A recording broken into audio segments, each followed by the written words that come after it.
Hello everyone, welcome to crypto bulls. मैं हूं ऋषि श्रीवास्तव और चलिए देख लेते हैं इस हफ्ते के important crypto news and updates. तो आप जैसे कि मार्केट देख सकते हैं, अभी बिटकॉइन 100,000 के ऊपर ट्रेड कर रहा है। कुछ दिन पहले 105,000 को बिटकॉइन ने टच किया था। 7 डेज में 3% ऊपर है। Ethereum on the other hand $4,000 के आसपास ही ट्रेड कर रहा है। और अगर हम XRP देखें, XRP अभी रिलैक्स ही कर रहा है। दिसंबर के जो स्टार्टिंग में जो रैली दिखाया था XRP ने, उसके बाद अभी थोड़ा रेस्ट कर रहा है। On the other hand Solana भी जो ट्रम्प के विक्ट्री के बाद जो सोलाना में रैली आया था और जो उसने अपना ऑल टाइम हाई हिट किया था $267 का, उसके बाद से सोलाना काफ़ी रेस्ट ही कर रहा है। और अगर मार्केट देख ले तो अभी 3.66 ट्रिलियन मार्केट कैप है ओवरऑल क्रिप्टो करेंसी का market cap.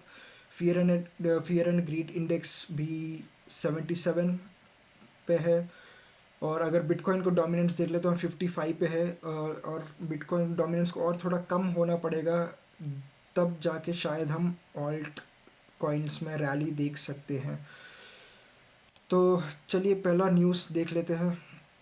Bitcoin ETF hits 50 billion milestone. MicroStrategy expands holding. Avalanche raises 250 million.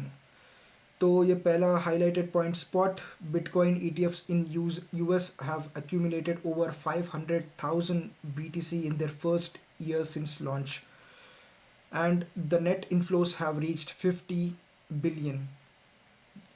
Insane, this is just insane. 50 billion. And MicroStrategy adds another 25,550 Bitcoin worth 2.1 billion to its holding, and the average price is around 98,700. And MicroStrategy currently holds 423,650 Bitcoin. Actually जब से जनवरी में जब से spot ETF आया है, तब से 50 billion, मतलब एक साल के अंदर 50 बिलियन नेट इन्फ्लोस हमने BTC ETF में देखा है। मतलब और माइक्रो स्ट्रैटेजी के ऊपर एक और भी न्यूज़ है जो मैं आपको थोड़ी देर में बताऊंगा। तो ये था पहला। अगर हम दूसरा न्यूज़ आर्टिकल है, NFT sales spike to 224 million, Pudgy Penguin sales surge 50%। तो मुझे ऐसा लगता है ये साइकिल में भी हम NFT का एक अच्छा नैरेटिव बनता हुआ देख सकते हैं। जैसे लास्ट टाइम में हमने देखा था बोर्ड एप, क्या इस टाइम पे पजी पेंगुइन्स वो बन सकता है क्या, या क्रिप्टो पंक्स, पता नहीं, चलो देखते हैं। Ethereum network, the Ethereum blockchain continues to dominate with 108.9 million in sales, showing a 23.33 increase, 21.33% increase over the previous period. तो जैसा आप सबको पता है, NFT के लिए इथीरियम ब्लॉकचेन डोमिनेट करता है। जो तो सबसे ज़्यादा जो भी NFT के सेल्स होते हैं वो इथीरियम ब्लॉकचेन पे ही होते हैं। अगर मैं आपको ये पिक्चर दिखाता हूँ, ये इमेज में आप देख सकते हैं इथीरियम टॉप पे है, बिटकॉइन, सोलाना, माइथोस चेन है, फिर इम्यूटेबल है। तो ये टॉप 5 ब्लॉकचेन है जिसपे सबसे ज़्यादा NFTs ट्रेड किए जाते हैं। तो आप इथीरियम पे ध्यान रखें। अगर NFT इस साइकिल में भी एक अच्छा नैरेटिव बनता है तो हम इथीरियम में एक अच्छा खासा रैली बनते हुए देख सकते हैं।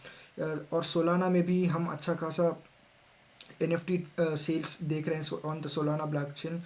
और सोलाना एक, क्योंकि एक इथीरियम किलर है, फास्ट है इथीरियम से, तो हम सोलाना को भी एक अच्छा कंटेंडर मान सकते हैं इस साइकिल में भी।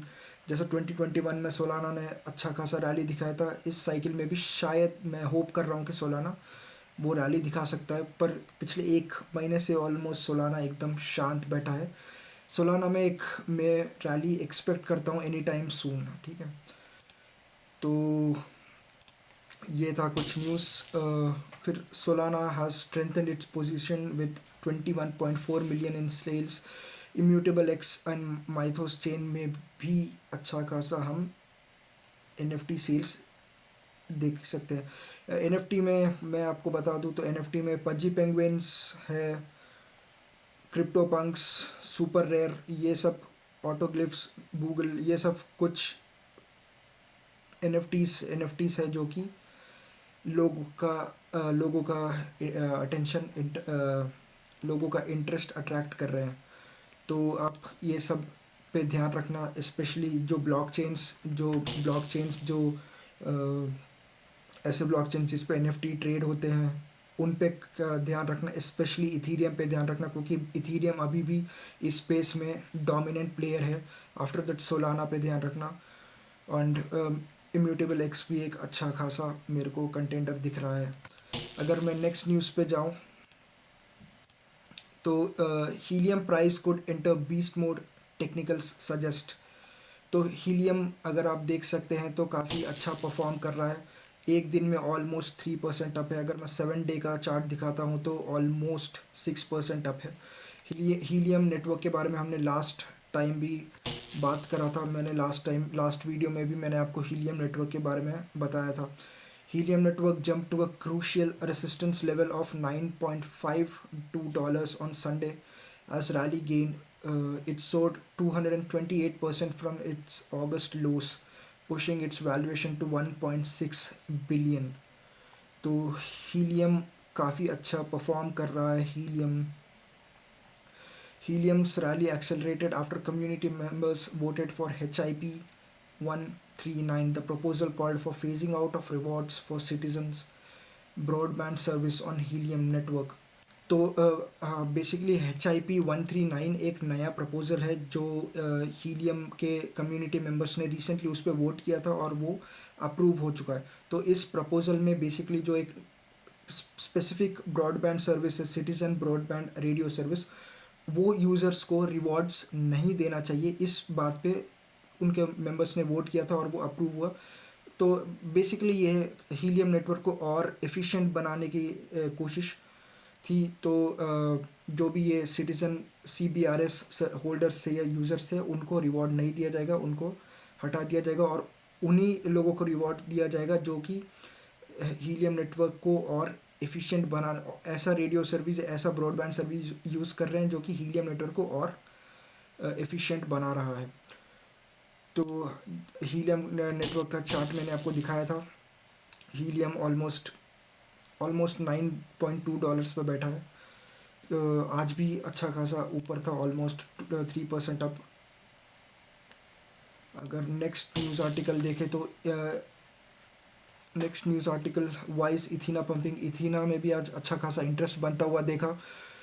इथीना sold after World Liberty Financial accumulated 509 ENA tokens valued over almost $600,000. The company raised over 72 million in token sale, also owns Ethereum, CBTC, Ether, Chainlink and Aave.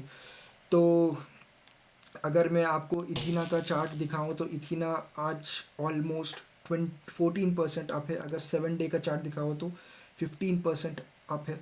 इथीना में बेसिकली वर्ल्ड लिबर्टी फाइनेंशियल जो Trump से backed DeFi platform है, उन्होंने इथीना के tokens खरीदे थे। Almost 600,000 worth इथीना tokens उन्होंने खरीदा था। और ये जो वर्ल्ड लिबर्टी फाइनेंस है उन्होंने जो टोकन सेल्स किए थे अपने, जो WLFI टोकन्स थे, वो जो सेल किए थे उन्होंने, उससे जो पैसे मिले थे उनको टोकन सेल से, उससे उन्होंने इथीरियम, चेन लिंक, आवे, ये सब टोकन्स बाय किए थे। एक रीज़न इथीना के जंप में is the total value locked in this ecosystem jumped. तो जो टोटल वैल्यू लॉक्स जो इथीना होल्डर्स है वो लोग अपना टोकन्स बेसिकली लॉक करके रखते हैं। तो जो टोटल मतलब ये बेसिकली ये डिनोट करता है कि वो उस ब्लॉकचेन या उस इकोसिस्टम में कितना ट्रस्ट करते हैं, कितना बिलीव करते हैं और उनको कितना कॉन्फिडेंस है कि ये पर्टिकुलर ब्लॉकचेन आउट परफॉर्म करेगा, मतलब अच्छा परफॉर्म करेगा बेसिकली। तो आप जैसे यहाँ पे देख सकते हैं उसमें भी जो TVL टोटल वैल्यू लॉक्ड में भी एक अच्छा खासा जंप देखने को मिला। तो ऑलमोस्ट 5.84 बिलियन का वर्थ ऑफ ENA टोकन्स अभी भी लॉक्ड है। तो which is good for Ethena ecosystem. अगर मैं next news article, ETFs now hold more Bitcoin than Satoshi. This could be a bullish sign for this new DeFi token. Actually में काफ़ी interesting article लगा मुझे। यहाँ पे एक नया DeFi मीम टोकन के बारे में बात कर रहे हैं जिसका नाम है कुटोशी, जो अभी कॉइन मार्केट कैप पे लिस्ट नहीं है और एक्चुअली ये ट्रेड भी नहीं होता है, तो ये अभी भी प्री सेल में है, तो इसलिए इसका कोई चार्ट वार्ट नहीं है. But Kutoshi is the rising hybrid altcoin that merges DeFi and meme coins to provide a unique MemeFi ecosystem. It follows Bitcoin and Satoshi Nakamoto's vision of decentralized economy that embodies privacy, security and monetary freedom.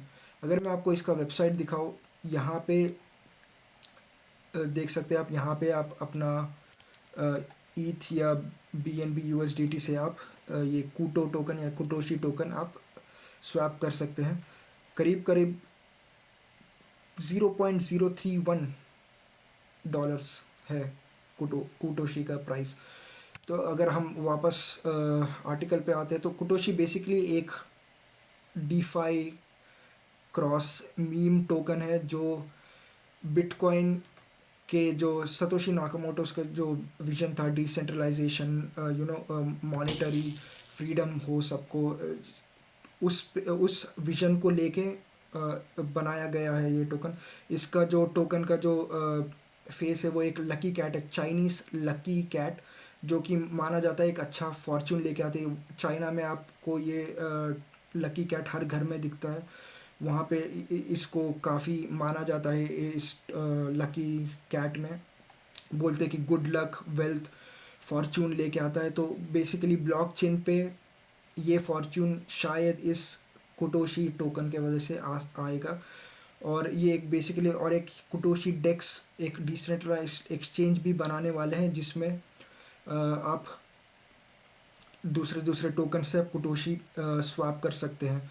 तो यही था ये कुछ important interesting लगा मुझे, इसलिए मैं आपको बताना चाहता था. अगर आपको कुटोशी अर्न करना है तो उसका फार्मिंग मेथड भी है एक, where you can earn Kutoshi token या Kuto token by completing fun challenges on Kutoshi Quest board and competing to rise in the leaderboard. तो आप जाइए इस वेबसाइट को चेक कीजिए, kutoshi.com. यहाँ पे आप वेबसाइट को आप अच्छे से समझिए, टोकन का विजन समझिए. यहाँ पे हर चीज़ आपको डिटेल में मिल जाएगा इस वेबसाइट पे. क्या है कुटोशी, क्या इकोसिस्टम बना रहे हैं, इनका विजन क्या है, ये आगे कैसे फ्यूचर के इनके प्लान्स क्या है, आपको सब मालूम चल जाएगा. तो आप इस वेबसाइट पे जाइए, अच्छे से आर्टिकल पढ़िए. अगर आपको इंटरेस्टिंग लग रहा है तो आप डेफिनेटली इसमें थोड़े बहुत पैसे डाल भी सकते हैं. अगर आपको समझ में आ रहा है, आपको लग रहा है कि शायद इससे आपको कुछ प्रॉफिट बन सकता है, तो आप डेफिनेटली इसका वाइट पेपर भी आप जाके पढ़िए, और आप उसके बाद ही आप इसमें इन्वेस्ट करना या नहीं करना ये आपका डिसीजन है. ठीक है. तो next, Coinbase delists the other MiCA non-compliant stable coins. So mica regulations जो EU जोन के लिए है, उसके हिसाब से USDT ने अपना मतलब वो USDT कंप्लाइंट नहीं करता है माइका रेगुलेशन से. इसके वजह से USDT को Coinbase ने यूरोपियन मार्केट से डीलिस्ट कर दिया है. बट USDC रहेगा, जो सर्कल का स्टेबल कॉइन है वो रहेगा. ओनली थेदर का USDT would be delisted from only EU because it doesn't comply with MiCA regulations. Or there are also some other tokens, other stable coins like PAX, PyUSD. ये सब भी basically MiCA regulations को compliant नहीं करते हैं, उसके हिसाब से नहीं है. तो इसके वजह से ये भी ट्रेड या डीलिस्ट कर दिए जाएंगे. बट अगर फ्यूचर में ये वापस से अप्रूव हो जाएंगे, इनका मतलब कंप्लायंस से अप्रूव हो जाएगा, तो ये वापस से लिस्ट हो सकते हैं. तो next article, imagine AI launches NIFU token to advance unfiltered AI in Web3. So imagine A I, IMGN AI एक बेसिकली एक कंपनी है जो कि blockchain related AI tools provide करती है, मतलब लॉन्च करती है। और इन्होंने अब रिसेंटली बेस नेटवर्क पे अपना नाइफू टोकन या नाइफू इकोसिस्टम लॉन्च किया है। नाइफू बेसिकली एक AI एजेंट है on the base on the base ecosystem. And उससे क्या होगा, नाइफू एक बेसिकली एक AI एजेंट है, एक डिजिटल कंपेनियन है जिससे आप चैट कर सकते हैं, आप उसके साथ बातें कर सकते हैं, टेक्स्ट वाइज बातें कर सकते हैं। तो यहाँ पे नाइफू powered by advanced large language multi models offers real time interactions and creative customizations. Users can generate custom images, reply to tweets with live data, explore unfiltered conversation through नाइफू's capabilities. तो उसका नाइफू टोकन भी है जो आप उसको bike purchase मतलब trade कर सकते हैं। अगर आपको ये सब समझ में आता है, ब्लॉकचेन बेस्ड AI आपको समझ में आता है, तो आप इसके तरफ देख सकते हैं, क्योंकि AI डेफिनेटली एक अच्छा खासा नरेटिव था ये साल में। बट कितना कंटिन्यू होगा ये देखना बाकी है, क्योंकि अगर हम देखें तो अभी भी वो अच्छा खासा नरेटिव बना है। जैसे अगर मैं कुछ दिन पहले देख रहा था वर्चुअस प्रोटोकॉल, जो कि काफ़ी अच्छा परफॉर्म कर रहा है, आज भी ऑलमोस्ट 8.5% अप है, 7 डेज में 56% अप है। वर्चुअस प्रोटोकॉल काफ़ी अच्छा परफॉर्म कर रहा है, ये भी बेस इकोसिस्टम पे ही बेस्ड है। तो शायद से इस साइकिल में भी, इस साइकिल में specially AI blockchain related coins या टोकन्स काफ़ी अच्छा परफॉर्म कर सकते हैं। तो आप एक तरफ नाइफू टोकन पे भी डालना, वर्चुअल्स प्रोटोकॉल हो गया, लूना बाय वर्चुअल्स हो गया, ये सारे टोकन्स पे भी आप एक बार नज़र डालना, क्योंकि ये काफ़ी अच्छा परफॉर्म कर रहे हैं और इनका एक काफ़ी अच्छा यूटिलिटी भी है। क्योंकि ये बेसिकली AI एजेंट्स है जो कि जिनके साथ हम बात कर सकते हैं। इमेज जनरेशन हो गया, डिजिटल कंपेनियन हो गया, ये सब पर्पसेस है जो कि वो फुलफ़िल करते हैं। तो आप एक नज़र ब्लॉकचेन क्रॉस AI टोकन्स पे भी डाल सकते हैं। तो याद रखिए, वर्चुअस प्रोटोकॉल एक, ये IMGN AI टोकन जो कि है, IMGN AI टोकन वो भी एक है, वो उस पर भी ध्यान रखिए। नाइफू टोकन पे ध्यान रखिए, लूना बाय वर्चुअल्स पे ध्यान रखिए। तो ये सारे टोकन्स, ये basically most of them are based on Base ecosystem, तो इन पे ध्यान रखिए। क्योंकि या बेस इकोसिस्टम या AI, दोनों में से कोई भी एक बड़ा नैरेटिव बनता है इस साइकिल में, तो ये टोकन्स में एक अच्छा खासा रैली आता हुआ हम देख सकते हैं। अगले आर्टिकल पे जाते हैं। AVAX Avalanche raises 250 million locked token sale led by Galaxy Digital, Dragonfly and Parafy Capital. सो अगर आपको नहीं पता तो एवेलांच AVAX ने अपना रिसेंटली $250 million का एक राउंड रेस किया था, और उनका प्राइमरी गोल इसको एवेलांच 9000 में इन्वेस्ट करना है। एवेलांच 9000 एक बेसिकली एक नया अपग्रेड होगा एवेलांच सिस्टम पे, जो कि स्केलेबल होगा और ट्रांजैक्शन कॉस्ट रिड्यूस करने के लिए एंड एफिशिएंसी बढ़ाने के लिए होगा। मतलब ये अपग्रेड काफ़ी बड़ा अपग्रेड है एवेलांच इकोसिस्टम के लिए। तो एवेलांच पे ध्यान रखना, शायद हमको कुछ दिनों में एवैक्स पे एक अच्छा खासा रैली बनता हुआ देख सकते हैं। पर एवैक्स अभी उतना कुछ खास परफॉर्म कर नहीं रहा है। 7 डेज में 6% डाउन है, पर 1 मंथ में ऑलमोस्ट 50% अप है। बट अगर मैं देखता हूँ तो एवैक्स उतना कुछ पिछले कुछ दिनों से एकदम शांत बैठा है।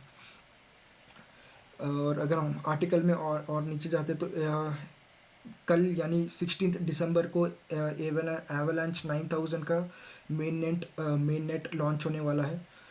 और ये एक important point, Uplink became the first decentralised physical infrastructure to platform to launch on Avalanche, aiming to decentralize internet connectivity by incentivizing users to share existing networks and deploy new infrastructure in underserved areas. तो uplink एक नया deep in project है जो avalanche पे recently launch हुआ था। तो अगर आपके पास इंटरनेट कनेक्टिविटी है तो आप उसको शेयर कर सकते हैं एंड जो ये अपलिंक के टोकन से वो आप अर्न कर सकते हैं। तो जैसे कि बेसिकली HNT है, उसमें आप एक वायरलेस कवरेज प्रोवाइड करोगे फॉर IoT डिवाइसेस।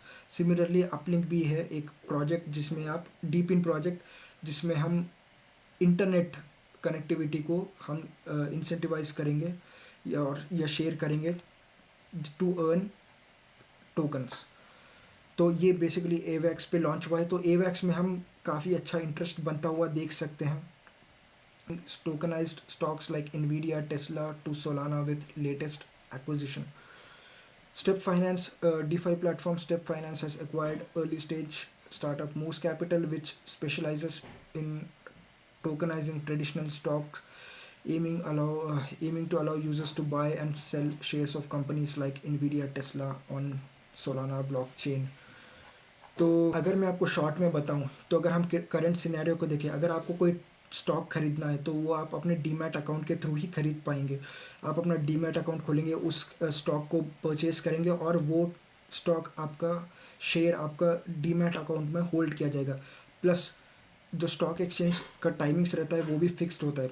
अगर सोचिए अगर आप कोई भी स्टॉक 24/7 बाय एंड सेल कर सकते हैं तो कैसा लगेगा। तो यही बेसिकली RWS फॉर स्टॉक्स है। तो टोकनाइजेशन ऑफ स्टॉक्स में क्या होगा कि आप जो भी स्टॉक्स रहेंगे उनका एक टोकनाइज्ड वर्जन बनाया जाएगा on a particular blockchain, and in this case Solana blockchain पे बनाया जाएगा। और यू कैन बेसिकली ट्रेड। तो आप ये जो भी स्टॉक होगा उसको आप ट्रेड कर सकते हैं 24/7, क्योंकि डिसेंट्रलाइज रहेगा स्टॉक। तो ये आपके वॉलेट में रहेगा और ये क्योंकि ब्लॉकचेन पे बेस्ड है तो ये 24/7 ओपन रहेगा। तो इसके काफ़ी बेनिफिट्स है। तो ये शायद फ्यूचर ऐसा ही होगा कि जो ये कर रहे हैं, जैसे स्टेप फाइनेंस एक डीफाई प्लेटफॉर्म है, तो वो फ्यूचर में इन्वीडिया एंड टेस्ला के स्टॉक्स को जो रिटेल इन्वेस्टर्स होंगे जो Web3 में जा रहे हैं, जो ब्लॉकचेन में एंटर कर रहे हैं, वो लोग डायरेक्टली इन्वीडिया एंड टेस्ला जैसे स्टॉक्स को अपने डिजिटल वॉलेट पे होल्ड कर सके विदाउट एनी अदर ब्रोकरेज, तो एनी अदर सेंट्रलाइज्ड ब्रोकरेज। अगर मैं नेक्स्ट न्यूज़ पे जाऊँ, next important news is decentralised gaming project Treasure launches mainnet after DAO approved ZK sync migration. तो ट्रेजर बेसिकली एक Web3 गेमिंग इकोसिस्टम है और वो रिसेंटली अपना सब कुछ अपना इकोसिस्टम आर्बिट्रम जो कि उस जिस पे बेस था वो जो L1 है उससे हटा के इथीरियम L2 ZK पे ज़ीरो नॉलेज इकोसिस्टम पे वो लोग शिफ्ट करने वाले हैं। ये रिसेंटली इनके जो कम्युनिटी मेंबर्स हैं उन्होंने वोट किया था इस माइग्रेशन पे। एंड तो जो उनका ये कहना है कि ये प्रपोजल ये माइग्रेशन उनको लॉन्ग टर्म प्लान्स के साथ काफ़ी अलाइन करता है। तो ये एक रीज़न है। कंसेंसस मैकेनिज्म भी प्रोवाइड करता है, तो वो एक शायद फ्यूचर में एक इंटरेस्टिंग इकोसिस्टम बन सकता है। अगर हम नेक्स्ट आर्टिकल पे जाए, Link surges to 2021 levels as Trump's World Liberty buys more chain link tokens. तो कुछ देर पहले मैंने आपको बताया था ये वर्ल्ड लिबर्टी ने इथीना के टोकन्स खरीदे थे। सिमिलरली इस आर्टिकल में जो वर्ल्ड लिबर्टी फाइनेंशियल है उन्होंने 1 million worth chain link and almost 246 $1,000 worth आवे टोकन्स खरीदा था। तो ये अगर हम देखें तो काफ़ी अच्छा खासा रैली हम देख सकते हैं। चेन लिंक में 7 डेज़ में ऑलमोस्ट 11% अप है और अगर 1 डे में देखें तो ऑलमोस्ट फ्लैट है। अगर मैं वही आवे दिखाऊं तो आवे भी 24 आवर्स में फ्लैट है अगर, बट 7 डेज़ में ऑलमोस्ट 30% अप है।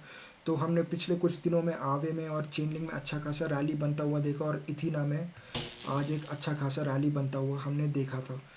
अगर मैं आपको next article Ethereum liquid restaking TVL surges from 248 million to 17 billion. तो Ethereum liquid restaking protocol saw their TVL increase almost 6,000% in 2024. According to DeFi Llama, restaking TVL on Ethereum network was approximately 284 million on Jan 1st, and by Jan 15th, the figure has climbed nearly 60-fold, reaching 17.26 billion. तो अगर आपको restaking के बारे में नहीं पता है तो आप जैसे इथीरियम है, इथीरियम POS यानी प्रूफ ऑफ स्टेक कंसेस मैकेनिज्म पे काम करता है, जहाँ पे अगर आपको इथीरियम का वैलिडेटर बनना है तो आप 32 इथीरियम ईथ 32 ईथ आप स्टेक करेंगे. उसके बाद आप जैसे बिटकॉइन में माइनिंग जिसको बोलता है इथीरियम पे, वो स्टेकिंग हो जाता है. तो वहाँ पे आप 32 ईथ स्टेक करेंगे. उसके बाद आप इथीरियम और इथीरियम अर्न कर सकते हैं स्टेकिंग से. तो और रीस्टेकिंग क्या होता है, आप जो इथीरियम स्टेक करेंगे उस पर आपको रिवॉर्ड्स मिलेंगे, तो वो है रीस्टेकिंग. और लिक्विड रीस्टेकिंग क्या होता है, जो आप इथीरियम स्टेक करते हैं, जो आपको रिवॉर्ड्स मिलते हैं, उस रिवॉर्ड्स से आप उस रिवॉर्ड्स को आप फिर से स्टेक करते हैं, उससे आपको फिर से एक रिवॉर्ड्स मिलता है. तो ये एक चेन जैसा बन रहा है ना, रिवॉर्ड्स से और रिवॉर्ड्स कमाना. तो जो लिक्विड रीस्टेकिंग है बेसिकली वही है कि आप स्टेक करने के बाद जो आपको रिवॉर्ड्स मिलते हैं, उन रिवॉर्ड्स को आप सेम अगर इथीरियम में चाहे तो इथीरियम में, या फिर किसी और ब्लॉकचेन में, किसी और प्रोटोकॉल में स्टेक करना चाहे तो आप वहाँ पे भी स्टेक कर सकते हैं. तो उस आपको मतलब दोनों तरीके से, दोनों तरफ से आपको रिवॉर्ड्स मिलेंगे. तो ये है बेसिकली लिक्विड रीस्टेकिंग. अगर आपको सिमिलरली कोई भी अदर वेब3 या ब्लॉकचेन टर्म्स हो गया या चीज़ हो गया जो आपको नहीं समझ में आ रहा है, तो आप कमेंट कीजिए, मैं आपको वो चीज़ एकदम सिंप्लीफाई करके आपको एक वीडियो के फॉर्म में मैं आपको प्रेजेंट कर दूंगा. और next article, Michael sellers micro strategy enters NASDAQ 100. NASDAQ has announced Bitcoin bull Michael Saylor's company MicroStrategy will be added to NASDAQ 100 index starting 23rd December. तो एक हफ्ते के अंदर आप देख पाएंगे माइक्रो स्ट्रैटेजी NASDAQ 100 पे लिस्ट हो जाएगा. NASDAQ 100 बेसिकली जो latest innovation and technology companies है उनको लिस्ट करता है. नॉट ओनली माइक्रो स्ट्रैटेजी, यहाँ पे 3 कंपनीज को वो लोग लिस्ट करने वाले हैं ऑन NASDAQ 100, एंड मतलब 3 कंपनीज को रिप्लेस करके 3 नई कंपनीज को वो लोग ऐड करने वाले हैं. और micro strategy is one of them which is very bullish for bitcoin. क्योंकि अगर माइक्रो स्ट्रैटेजी NASDAQ 100 पे लिस्ट हो जाएगा तो जस्ट इमेजिन कि कितना लिक्विडिटी बढ़ जाएगा ऑन माइक्रो स्ट्रैटेजी. और जो सेलर अभी तक करते आ रहे हैं कि वो अपने कंपनी के बॉन्ड्स को कोलैटरल लगा के उस पर पैसा उठा के बिटकॉइन खरीद रहे, वो शायद और भी बढ़ जाएगा. Next article, crypto council for innovation CEO Sheila Warren step down. तो ये एक रिसेंटली ट्वीट किया था शीला वॉरेन ने, जो कि क्रिप्टो काउंसिल फॉर इनोवेशन की CEO है US में. उन्होंने अपने पोस्ट से, अपने रोल से स्टेप डाउन करने का डिसीजन लिया है. She was actually good for crypto. उन्होंने एक अच्छा डिजिटल एसेट्स के लिए एक टीम बनाया था जो कि पॉलिसीज़ पे काम कर रहे थे क्रिप्टो से रिलेटेड, डिजिटल एसेट से रिलेटेड. तो she was not bad, but वो शायद अपने पर्सनल रीजंस के वजह से वो अपने पोस्ट से स्टेप डाउन कर रही है. अगर नेक्स्ट आर्टिकल है, Coinbase faces 1 billion lawsuit over WBTC listing. तो रिसेंटली नवंबर में कॉइनबेस ने WBTC रैप्ड बिटकॉइन जो होता है उसको डीलिस्ट कर दिया था अपने एक्सचेंज से. और उसके जगह पे कुछ दिनों के बाद उन्होंने CBBTC जो कि है बेसिकली कॉइनबेस रैप्ड BTC, वो कॉइनबेस पे लिस्ट कर दिया था. तो इसको लेके जो WBTC के जो पीछे जो कंपनी थी जो बिट ग्लोबल, उन्होंने कॉइनबेस पे एक केस डाल दिया है कि उन्होंने ऐसा WBTC को डीलिस्ट कर दिया था. और जो रीज़न दिया गया था वो लिस्टिंग, कॉइनबेस ने ये कहा था कि वो लिस्टिंग स्टैंडर्ड्स को नहीं फॉलो करता है, उससे अलाइन नहीं करता है, इसके वजह से उनको डीलिस्ट कर दिया जा रहा है. बट अगर अगर यहाँ पे देखें तो Pepe coin past Coinbase non existing standards just 6 days before WBTC supposedly failed them. तो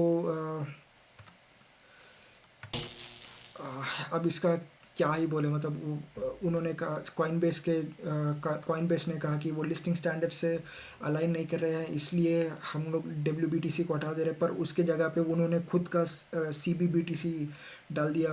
एंड अदर मीम कॉइन पे विफ को वो स्टैंडर्ड लिस्टिंग्स पास करते हैं, मतलब ठीक है, ओके।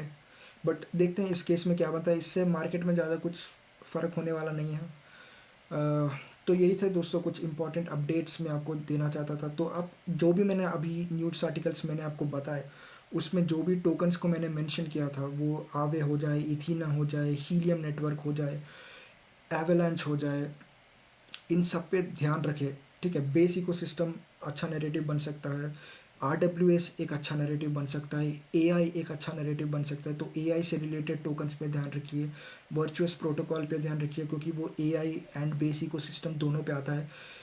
गेमिंग एक अच्छा नैरेटिव बन सकता है, तो एवेलांच पे ध्यान रखिए। अगर RWS एक अच्छा इकोसिस्टम बनता है तो आप उसमें भी आप सोलाना एवेलांच पे अच्छा ध्यान रखिए। अगर आप डीप इन के तरफ जा रहे हैं तो आपको हीलियम नेटवर्क मिल जाएगा, अभी अपलिंक है, फाइल कॉइन है, स्टोरजे है, ये सब काफ़ी अच्छे डीप इन प्रोजेक्ट्स हैं जो कि फ्यूचर में काफ़ी अच्छा पोटेंशियल होल्ड करते हैं। तो ये सारे टोकन्स पे आप ध्यान रखिए, इन पे रिसर्च करते रहिए, ताकि और धीरे धीरे इन पे इन्वेस्ट भी करते रहिए, ताकि जब फ्यूचर में ऑल्ट कॉइन रैली जब शुरू हो तो आप उसमें पैसा बना पाए। तो यही था आज का न्यूज़, एंड तब तक के लिए बाय।